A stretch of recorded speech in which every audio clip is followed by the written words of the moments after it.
Extreme Republicans woke up today and was like, this is actually diversity's fault. DEI.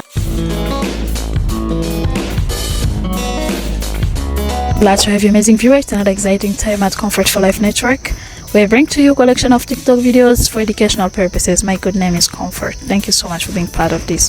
Don't forget to smash that like button. Let's dive into this. By now you must be aware of the Francis Scott Bridge that collapsed after a tanker ran into it. Everyone should be aware of this. But now why am I bringing this video here? Right now the internet is bursting with different kind of blames. Could you be surprised that race is among the blames that are being laid out there? Well, while Republicans are blaming Biden Church and Joe Biden for these incidents, so my question is this an infrastructure issue? General Flynn had also described the incidents as a black swan event. But this is what General Mike Flynn had to say, and I totally agree. This is a black swan event. Black swans normally come out of the world of finance, not military. The standard operating procedures for all U.S. ports, harbors, and bays that transit commerce and military activities are supposed to maintain an incredible level of discipline, rigor, and awareness for these very type events so that they don't occur, right? Ever. Yet here we are. There are harbor masters for every single one of these transit ports in America that are in charge of assuring the safety of navigation starts there. I was heading where race is mentioned, I'm there. So some people are finding as well good reasons to blame diversity for this. I want to believe the tragedy brings out the worst in people. The reality is that some of y'all are just racist. Because extreme Republicans woke up today and was like, this is actually diversity's fault. DEI. This is Baltimore's DEI mayor commenting. What do you mean by DEI mayor? Fill in the gaps. Because he's black? How dare a black person represent a city that is over 60% black? DEI in this case would mean that a white mayor would be representing the city. That's besides the point. Oh, he looks unprofessional. How would you look if you were pulled out of your bed to a bridge collapse at 3 a.m? Is it unprofessional because he's black? Is he unprofessional because he's young? Because young and black must scare the fuck out of some people. But also he's 39. I thought y'all wanted young people to run for office. The bridge was built in 1972. Even better, explain it to me like I'm 5 how DEI could have made this happen. Because I promise you there was not much diversity and inclusion happening in the 70s. I want to thank anyone who blamed DEI today because y'all proved that this is a bunch of BS. And most importantly is that y'all are just racist.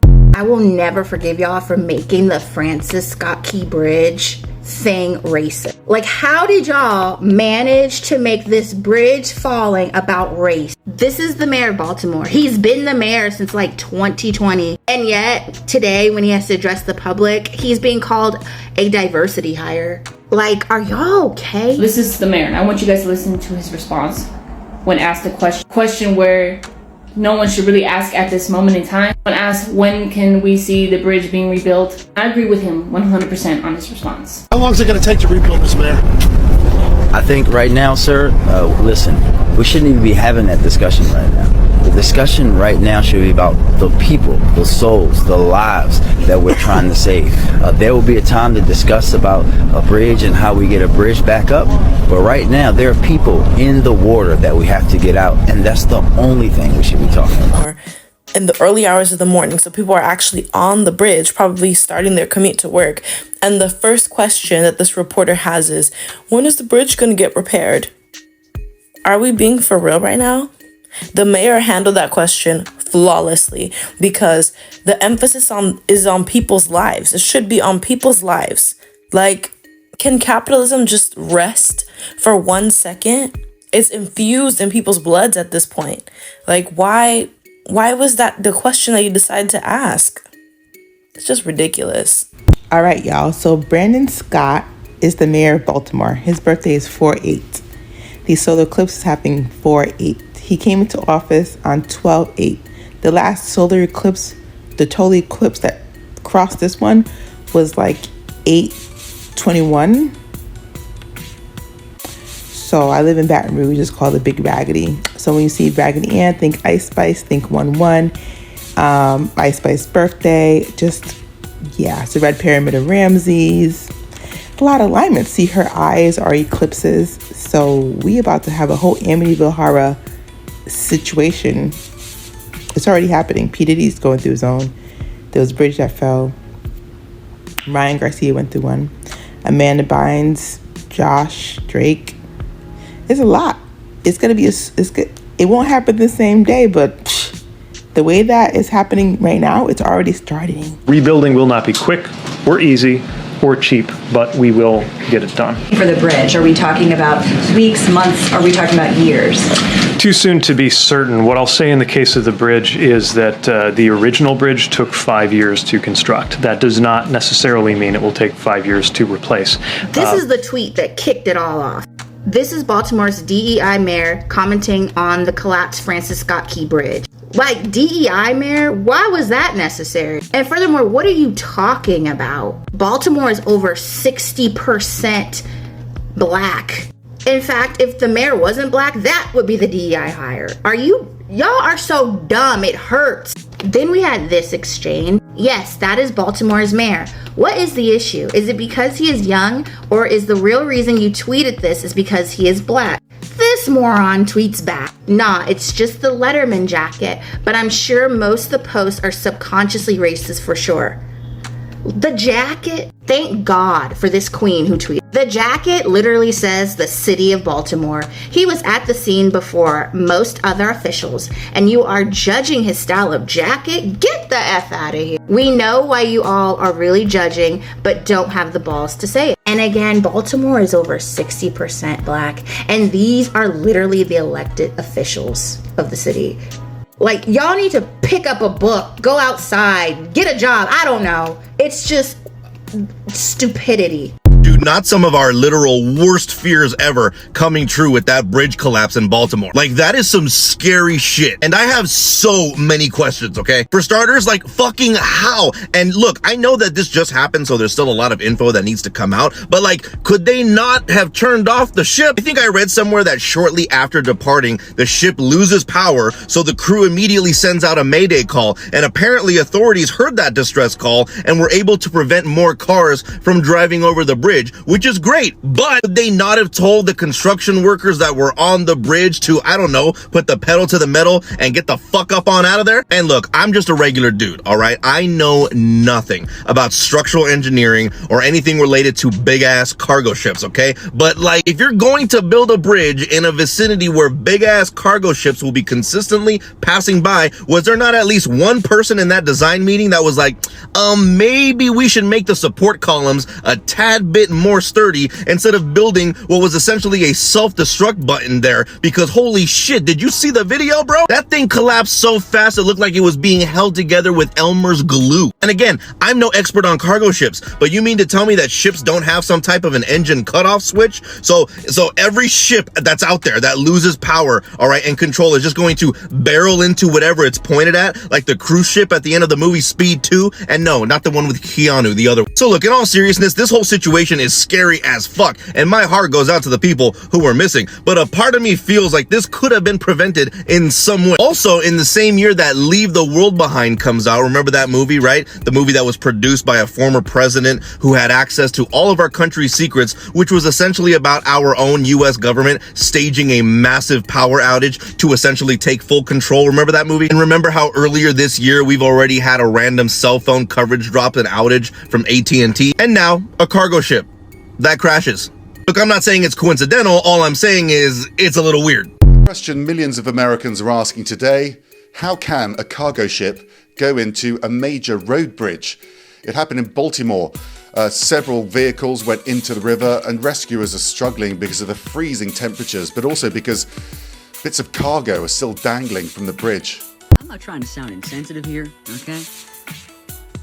It seems like it's a lot harder to hit the bridge than it would have been to miss that shit. I'm not trying to be an armchair quarterback here, but put me in the boat captain chair, coach. All right, I'm saving the Francis Scott Key Bridge. So I imagine people on 9/11 felt like when only the first plane hit. Like, they must have been walking around going, yeah, this is tragic, but like, who the hell gave that guy a pilot's license, bro? You had the whole goddamn sky. You hit the one building that's up there? Real talk, apparently the fucking boat's electricity went out so they couldn't steer, but like, goddamn, bro, you really doinked the field goal post to death? Like, that's the one time you needed to have slightly better aim? This bridge crashing in Baltimore is crazy. What's even crazier is this tweet. Somebody by the name of Chloe said, my dad takes the Francis Scott Key Bridge every single night for work around that time. She said that he overslept last night and ended up leaving the house an hour later. That's honestly nothing but God. The crazy part is how many people take this bridge on a daily basis. And listen to this one testimony of a woman who has been taking this bridge for 30 years. Who I spoke to a while ago, she described hearing the bridge come down last night. This morning, it was around 1:30, and I live right here off of New Pittsburgh Avenue, me and my 87-year-old mom, and the building has shook so severely, and it woke me up. I was scared, and I didn't know what was going on. I ran out to look to see what had happened because we have planes that fly across. I heard all the police and fire trucks and, people just racing down here on Bronan Highway, coming this way, but never to think that would happen, that the bridge had collapsed. I thought maybe it was just a major, terrible accident and everything. So later on, people started calling me. My phone was blowing up because they know this is the route I've been taking since 1982. I had worked for Avis Rental Car since then, and then I was employed with the post office in 1989, working at the airport, Lexington, Maryland, taking this bridge on a night shift for over 30-something years. And I'm in disbelief. It's just, it's just incomprehensive to even believe the bridge is gone, because this is an everyday of life that people take this bridge to get back and forth to work or wherever they're traveling to. Now, the 9 affiliate news is also reporting that there were 3 concrete workers working at the time this bridge collapsed, and they haven't had any word on their whereabouts or where they're currently located. So definitely send your thoughts and prayers out to anybody who was crossing that bridge or working on that bridge at the time of this accident. All right, to start out, this is very tragic what happened yesterday. Now, getting that out of the way, the only reason why I'm bringing this up is because they're talking about it now. Okay, flying under a Singapore flag. The captain of the vessel is Ukrainian. They lost power multiple times from what the video shows. Why is Joe Biden saying we are going to pay for this bridge? No, we do not pay for this bridge. This bridge is not our responsibility to fix. Boats, companies have insurance. They pay for this. We don't. And again, the only reason why I bring this up is because Joe Biden is talking about this. And on another note, you don't know it's not terrorism. Nobody knows. It's only been 24 hours, right? Little over 24 hours. Yeah, it looks like an accident, but again, we don't know it's an accident either. You can't say it's not terrorism, and you cannot say, can I even say that word on here? I don't know. We'll find out. But you cannot say it's an accident. It's what do they say? A black swan? That's the new term that we're using now. Black swan. This is ridiculous. That company needs to make it right with the city of Baltimore, with the families that lost lives, the companies that lost, the repair people that were working on the bridge that have all their vessels in the water. They need to make that right as well. The American taxpayer is not responsible for this. This is sad. This is tragic. The cops and everybody that stopped the traffic on that, yeah, they saved a lot of lives. But sorry, I'm getting pissed off the more I hear about this nonsense. Make it right. Whatever company's name, what is it, the Baltic Sea Company or something like that? I should probably look into that more. But again, Singapore flag, Ukrainian captain. That company is responsible for every freaking dime.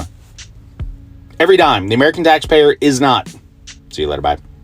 Oh yeah, I completely forgot. Let's not talk about how many billions of dollars this company made during the pandemic. They can afford fixing this. This being an electioneering campaign period, there are also other agendas that are being pushed.